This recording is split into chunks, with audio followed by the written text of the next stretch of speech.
Everybody, my name is Chris. I'm a registered massage therapist here at Araya Health Massage Therapy, and I want to quickly show you in this 1-minute how-to video how you can modify a classic neck stretch to get more out of it, especially if you're sitting in front of a computer, you're working long hours, you're driving all day, and you feel like your neck isn't quite feeling the best.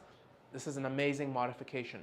Now, we typically do stuff like this, okay? My neck is tight, I'm going to stretch my neck out, but the problem is a lot of the times when we stretch, this shoulder right here creeps up and we're not getting the most out of the stretch. So the modification, and I can't really illustrate this the best right now, but the same side that you're stretching. If I'm stretching here, you're gonna relax the weight here for 30 seconds, but this hand you're gonna wanna grab to the side of your chair so that the shoulder is dropping down.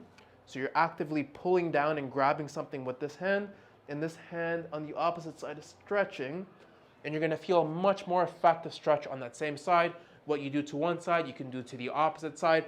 Total game changer. If you feel like your neck is feeling super tight, hold it for 30 seconds, all right? Let me know if you have any questions.